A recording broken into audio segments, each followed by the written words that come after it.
So this preamble has very little to do with the topic of the video today, but over my right shoulder you may be able to see a bottle of ammonia, which is sitting there because earlier this week I broke my first double-edged safety razor, which was a knockoff of a Merkur. Very nice first-time learner double-edged safety razor. I really enjoyed it. It worked very nicely. And as I was looking for replacements, I knew that the Centralia antique shops had some double-edged safety razors. I had seen them there just a couple weeks ago. And so I went to get one.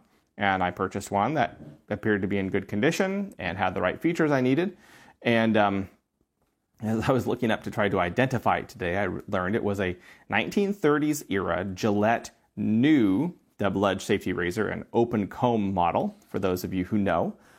And so I'm in the process of cleaning it, and it is a gold-plated double-edged safety razor. And apparently you clean that with ammonia, or one of the right materials to clean it with is ammonia. And as I was getting the ammonia out, I realized, wait, I kind of want to record a video, and I know that ammonia is going to blow my senses out. Like, I am not going to be able to identify smells very well after cleaning with ammonia for a little bit. So I should probably record this video first. So all that to say, welcome to my review of the Dogfish Head 90-minute IPA, brought to you by the need to finish it before I clean my razor.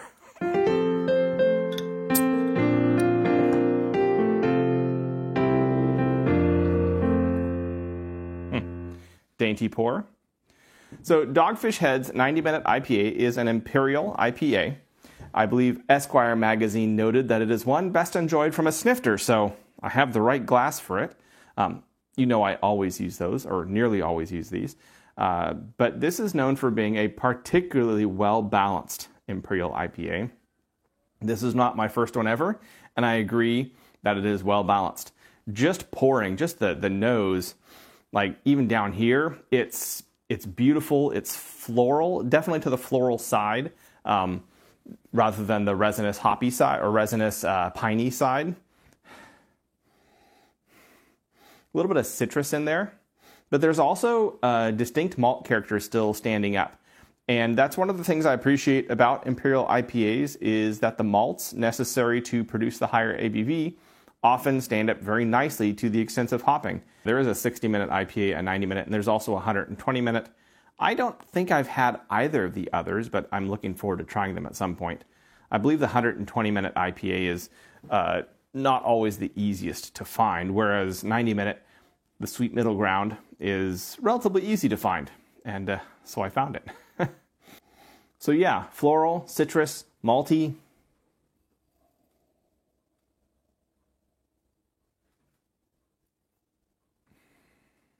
Citrus-wise, I would say this is more to the blood orange or tangerine, not the navel orange or the lemon or the grapefruit.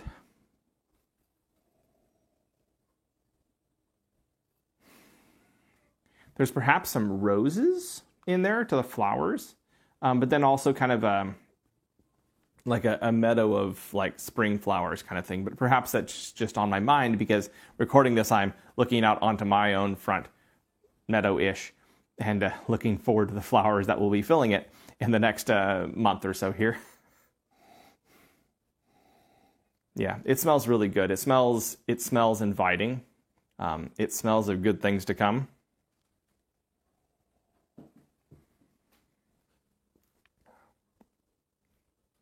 And it tastes of them too. Oh yeah.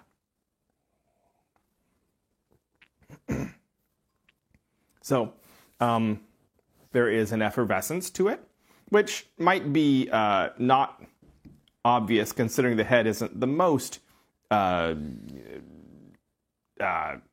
not the biggest head I've seen on a beer by far, or the most anxious to reappear, which isn't uncommon with Imperial IPAs. But there is like sweetness, but it's not like a candy or a pastry sweetness. It's more of a sweet orange with that floral note and with the malty, like sweet maltiness is generally a sweet note too.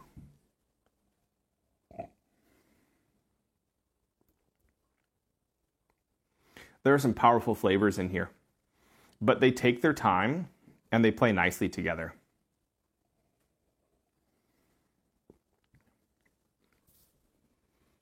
you can definitely taste the bitterness right at the outset, which it's something that you can taste that, but the rest of the beer still remains in balance and isn't overpowering or blown out or a one-hit wonder or a one-note something. I think that's something that's one note, or that isn't supposed to be one note but is, and that's a bad thing. No, all the flavors are still present there. Nothing stands out and knocks the other things out. You still taste the really nice kind of soft, sweet orange juice or citrus juiciness. Not the most juicy beer, but that's pretty common for an imperial. It's rare to have like a really juicy imperial. It's more the citrus is there along with other sweetish things, not Swedish, but sweetish things. The flowers, you know how when you get once you get into a flower, like maybe if you bite the leaves, if you eat the leaves of an edible flower, it's not bitter per se, but it's definitely not. It's not necessarily tasting like it smells. Right. The big thing of the flower is the aroma, and the taste is kind of secondary. In most cases, artichoke would be a difference for that. But I think artichoke's a flower, right? I can't remember. I should just cut that part. But it has kind of that similar floral taste to it, right? It's tasting of the flowers. And you also have this real nice malt middle, but it's not like a big, thick, heavy slice of bread.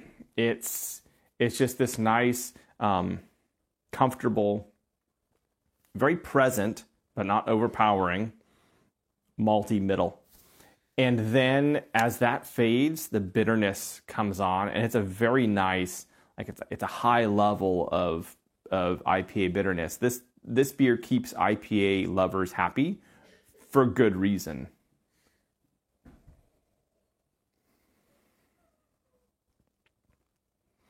Because the flavors are so powerful, but also playing so well together, it really does lend itself to being sipped in a snifter. That's definitely a good recommendation. I mean, you can pour it into a big tall mug and drink it, but why would you, right? You're letting too much good stuff flow too quickly past your teeth and lips and olfactory, and what's the point, right? This beer is intended to be savored, and it is best savored. If you want to knock something back, pick a different beer. A beer that's good for it, right?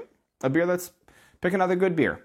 Just with this one, take it slow, because it deserves being taken slow, and it will reward you for the time you take with it.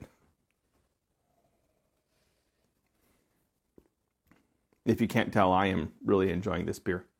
This is a very good beer. And I'm just going to end it at that. Yeah, this is me, Matthew. I've been drinking and definitely enjoying the 90-minute IPA by Dogfish Head Brewing. I give this beer 2 solid stars out of 3. I know y'all are wondering when I'm going to hit a 3. I don't know. I'll hit a 3 when I hit it. I want the 3 to be an exemplary, like, superb, mind-blowing, one-of-a-kind, truly unique experience. And this is a very good beer.